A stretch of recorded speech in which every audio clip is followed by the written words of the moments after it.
महाभारत युद्ध के दौरान ऐसा हुआ था। जानिए 10 रोचक तथ्य। महाभारत के दौरान ऐसी भी अद्भुत घटनाएं घटी थी जिन्हें जानकर आप हैरान हो जाएंगे। उन कई घटनाओं में से हम लाए हैं आपके लिए 10 खास घटनाओं के बारे में संक्षिप्त जानकारी। कहते हैं कि भीष्म पितामह प्रतिदिन 10,000 पांडव सैनिकों का वध कर देते थे। कहते हैं कि महाभारत के युद्ध में कुरुक्षेत्र में इतना खून बहा था कि वहां की मिट्टी का रंग आज भी लाल है। कहा जाता है कि जिस दिन जितने भी योद्धा मर जाते थे उनमें से अधिकतर के शव उनके परिजनों को सौंप दिए जाते थे और बाकी शव वहीं पड़े रहते थे। युद्ध के अंत के बाद कहते हैं कि युधिष्ठिर की आज्ञा से कुरुक्षेत्र की भूमि को जला दिया गया था ताकि किसी भी योद्धा का शव न बचे। प्रतिदिन लाखों लोगों के लिए युद्ध भूमि के पास ही लगे एक शिविर में भोजन बनता था। युद्ध की शुरुआत के पूर्व के दिन लगभग 45 लाख से अधिक लोगों का भोजन बना। इसके बाद प्रतिदिन जितने योद्धा मर जाते थे उतना भोजन कम कर दिया जाना था। लेकिन यह पता कैसे चलता था कि आज कितने योद्धाओं का भोजन बनाना है? इसके लिए भोजन व्यवस्था देखने वाले उडुपी के राजा हर दिन शाम को जब श्री कृष्ण को भोजन कराते थे तब श्री कृष्ण के भोजन करते वक्त उन्हें पता चल जाता था कि कल कितने लोग मरने वाले हैं और कितने बचेंगे। कहते हैं कि इसके लिए श्री कृष्ण प्रतिदिन उबली हुई मूंगफली या चावल खाते थे।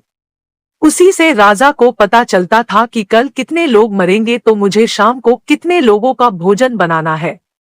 इस तरह श्री कृष्ण के कारण हर दिन सैनिकों को पूरा भोजन मिल जाता था और अन्न का एक दाना भी व्यर्थ नहीं जाता था। कहते हैं कि महाभारत युद्ध के प्रारंभ होने के प्रथम दिन श्री कृष्ण ने दोनों सेनाओं के बीच खड़े होकर अर्जुन को गीता का ज्ञान दिया था। तब तक के लिए उन्होंने समय को रोक दिया था और सभी सैनिक स्तंभ जैसे हो गए थे। गीता ज्ञान को अर्जुन के अलावा हस्तिनापुर में बैठे संजय ने और अर्जुन के रथ पर विराजमान हनुमान जी ने सुना था। परंतु यह भी कहा जाता है कि वहां के आकाश में उड़ रहे पक्षियों में से कुछ पक्षियों ने भी यह ज्ञान सुना था। दुर्वासा मुनि के श्राप के प्रभाव से वपु ने गरुड़वंशीय कंधर नामक पक्षी की पत्नी मदनिका के गर्भ से केक पक्षिणी के रूप में जन्म लिया। उसका नाम तार्क्षी था। बाद में उसका विवाह मंदपाल के पुत्र द्रोण से विवाह किया गया।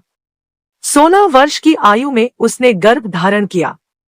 इसी अवस्था में उसके मन में महाभारत का युद्ध देखने की इच्छा जागृत हुई। वह आकाश में उड़ रही थी। उसी समय अर्जुन ने अपनी किसी शत्रु के ऊपर बाण का संधान किया था।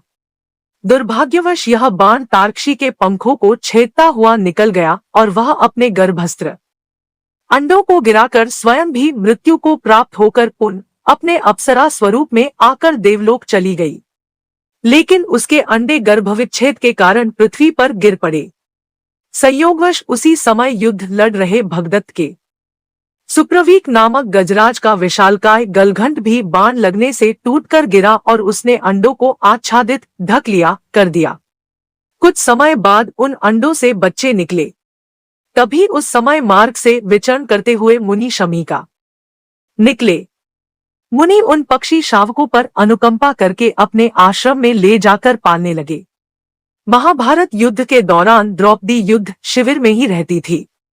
एक बार कुंती और गांधारी भी वहां पर आई थी। महाभारत के अंतिम दिन के बाद जब दुर्योधन का वध किया जा रहा था तो बलराम जी ने आकर दुर्योधन का पक्ष लिया था और तब फिर भीम और दुर्योधन में गदा युद्ध हुआ और अंत में भीम ने दुर्योधन के वध कर दिया था।